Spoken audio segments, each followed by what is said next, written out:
Imagine attempting to present as evidence in a court of law the writing on some stone tablets that you claimed were given to you by God the night before. Objection! Sustained. Where stringent rules of evidence apply, mythology has no place. So intelligent people would have to conclude that the answer to the question, who chose the chosen people, must be the chosen people chose themselves.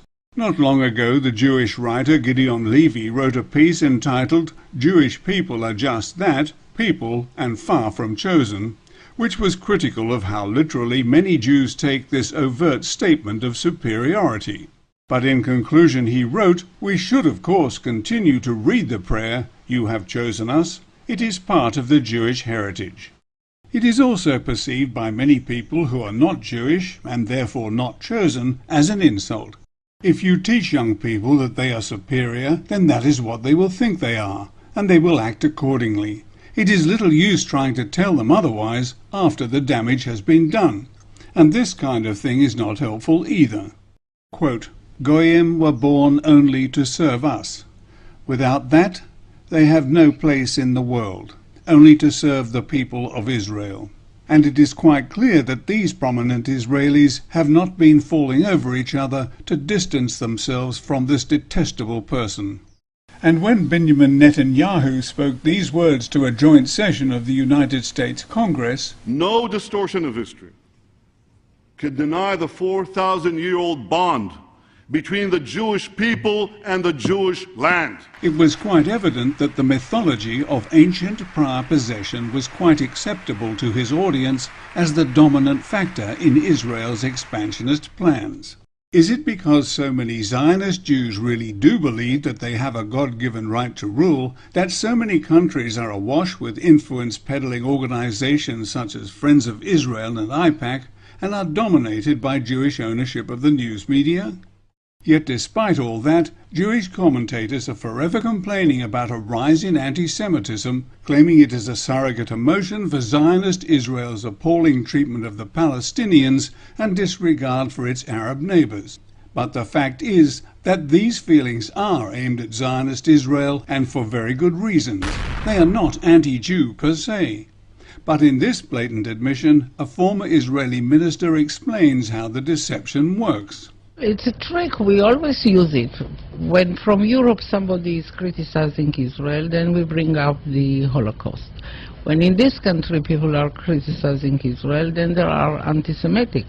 And the organization is strong and has a lot of money, and their attitude is Israel, my country, right or wrong. Such duplicity is outrageously dishonest and echoes the Mossad's infamous slogan, by way of deception, thou shalt do war. Speaking of which, who does Netanyahu think he is deceiving with his accusation that Iran was sending bombers to target Israelis in India, Bulgaria and Thailand? At a time when there is so much Iran bashing going on, for its leaders to offend the few trading partners it has left makes no sense at all. But look at the similarity between these security camera shots of the alleged London 7/7 bombers and of the alleged Bangkok bombers, who someone was thoughtful enough to make sure were caught on unspecified security cameras. Anyone who doesn't think it possible that these three men could be Iranian dissidents who were recruited by Israeli agents to carry out a false flag attack in Bangkok isn't thinking. Remember, by way of deception, thou shalt do war. And here's another possible future scenario. The antiquated nuclear-powered aircraft carrier USS Enterprise, scheduled to do some Iran baiting near the Straits of Hormuz, could easily be sunk by a few Israeli torpedoes and the sinking blamed on Iran. For the sand has already been laid down by the Zionist-controlled mainstream media that Iran is the problem, and scenes like this prove that what the American public is told, the vast majority of the American public believes. Yet the accusations that Iran is developing nuclear weapons are not supported by any definitive evidence from either the CIA or the IAEA, as even Leon Panetta admitted. Are they trying to develop a nuclear weapon?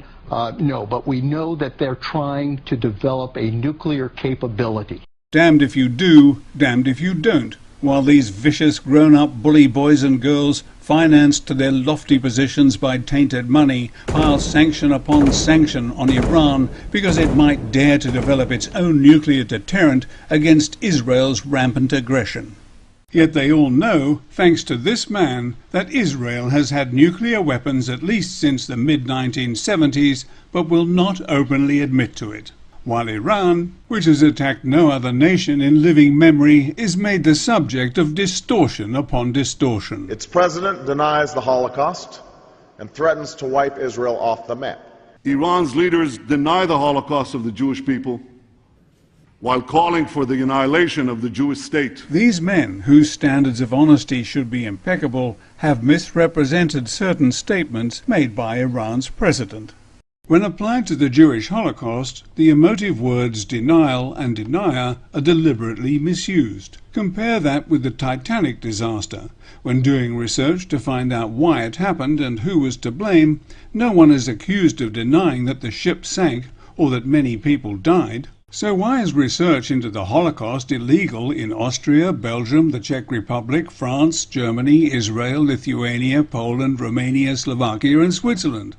If it is unlawful for over 250 million Europeans to question details of the Holocaust, it must mean that there are some things that the Zionists do not want the unchosen people to know about. And these were not mere distortions, they were both lying. And threatens to wipe Israel off the map. While calling for the annihilation of the Jewish state. The authentic translation is, this regime occupying Jerusalem must vanish from the page of time. It is bad enough when the leaders of nations tell deliberate lies, but far worse when their policies follow the guidelines laid down in a document like this. Prepared by these Zionist neocon proponents of aggression and greed, it concentrates on maintaining the military strength necessary to ensure that the natural resources of other nations remain under American control. The document includes these chilling words.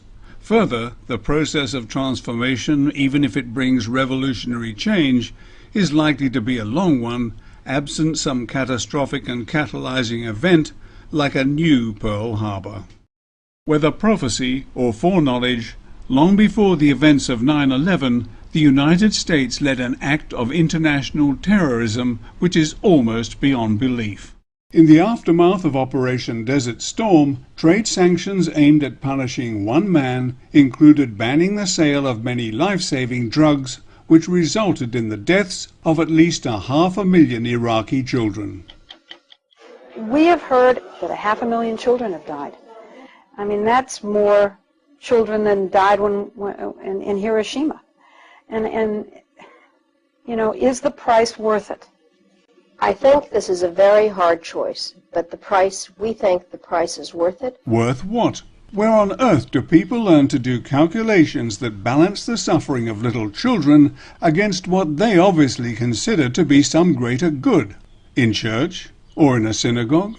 Yet now, 20 years after those 500,000 Iraqi children were allowed to die, Israeli officials are openly talking about causing mass starvation, high rates of malnutrition, and a lack of medical supplies to force Iran to stop doing what Iran is already not doing.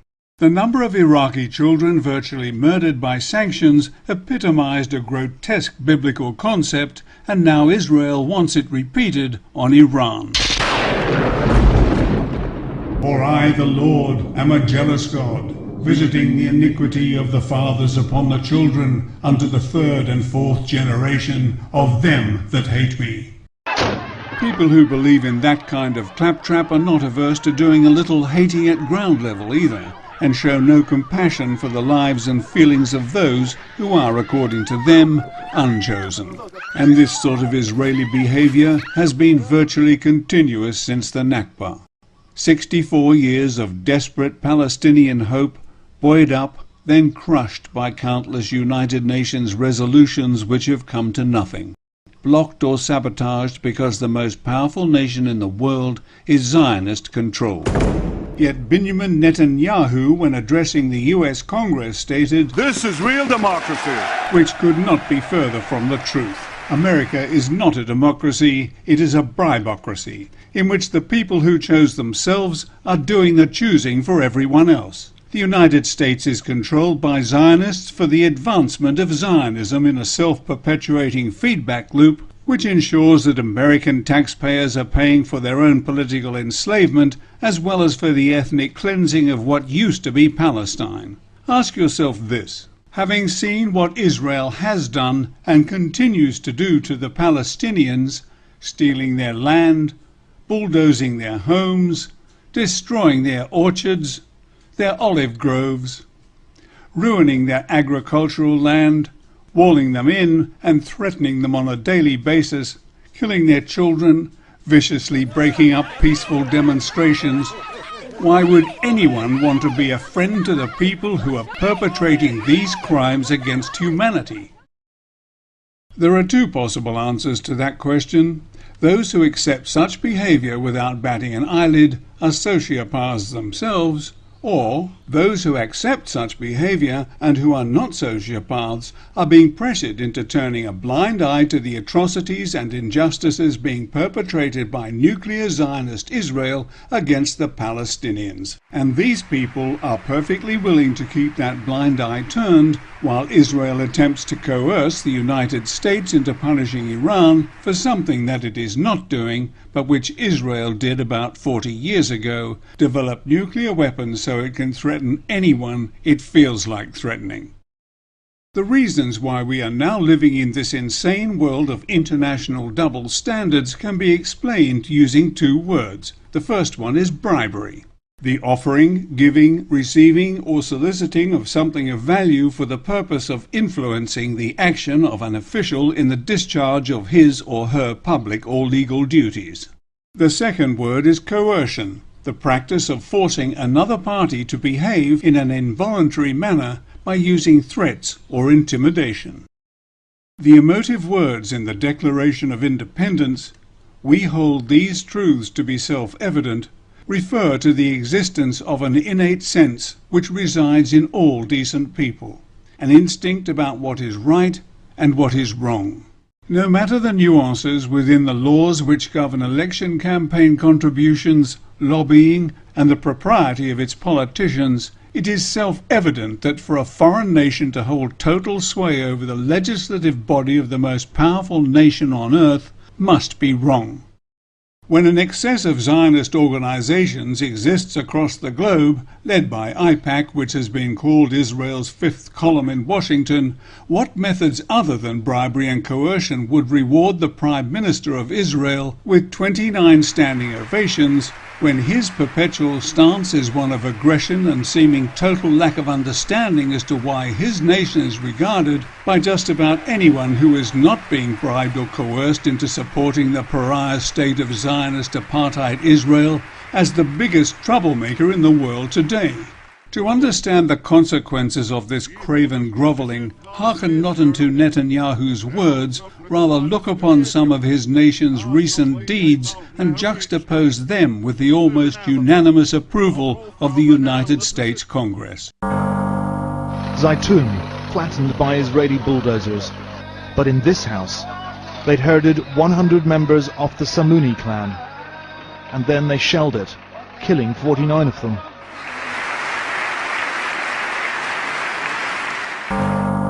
Gaza, white phosphorus, dropped on a civilian population causing death, blindness and other horrendous injuries. May 2010, murder in the Mediterranean. The attack on the Freedom Flotilla attempting to break the illegal siege of Gaza. Out of a multitude of nationalities on board the Mavi Marmara, 9 men, all Turkish, were gunned down in what must have been targeted assassinations. 19-year-old Furkan Dogan, an American citizen of Turkish descent, was shot once in the chest and 4 times in the head.